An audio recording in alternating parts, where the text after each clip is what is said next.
एक बहुत बड़े खेत के किनारे पर एक च्यूंती रहती थी जिसका नाम मेहनती था। मेहनती अपने नाम की तरह ही थी। जैसे ही गर्मी का मौसम शुरू होता वो सख्त धूप में भी जरा ना घबराती और छोटे छोटे दाने, रोटी के टुकड़े और मीठी चीजें ढूंढकर अपने घर में जमा करना शुरू कर देती। इसी खेत में एक टिड्डा भी रहता था जिसका नाम गाना था। गाना बहुत मौज मस्ती करने वाला था।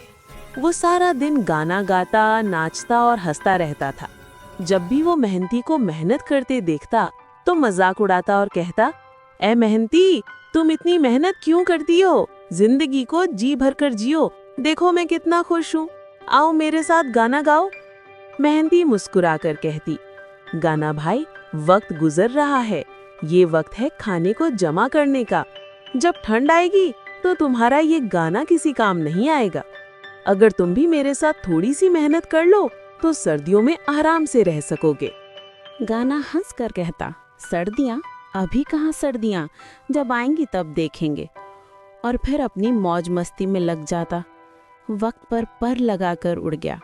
मेहनती ने सर्दियों के लिए इतना कुछ जमा कर लिया था कि उसका घर भर गया।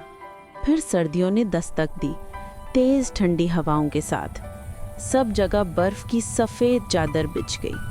मेहनती अपने गर्म और भरे हुए घर में मजे से बैठी थी। दूसरी तरफ गाने का बहुत बुरा हाल था। वो भूख और ठंड से कांप रहा था। उसके पास ना कोई खाना था और ना गर्म जगह। उसकी मौज मस्ती और गाने सब सर्दी में दब गए।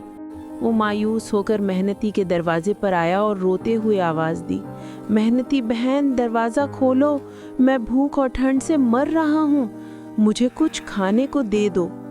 मेहनती ने दरवाज़ा खोला और नरमी से कहा, गाना भाई, मैंने तुम्हें कितनी दफ़ा कहा था कि मेहनत कर लो। ये वक्त मेहनत करने का था ना, गाने का नहीं।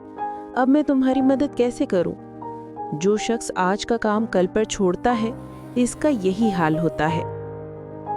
गाना अपने किए पर बहुत शर्मिंदा हुआ और मेहनती से माफ़ी मांगते हुए कहा, मेहनती बहन, मुझे अपनी गलती का एहसास हो गया है। खुदा के लिए इस एक दफ़ा मेरी मदद कर दो। वादा करता हूँ कि आइंदा हर वक्त की कदर करूँगा और दिल लगा कर मेहनत करूँगा। मेहनती को टिड्डे पर तरस आ गया। उसने टिड्डे को कुछ खाना दिया और रहने के लिए जगह भी दी। उस दिन के बाद से टिड्डे ने हमेशा वक्त की कदर की और मेहनती की तरह मेहनत करने लगा।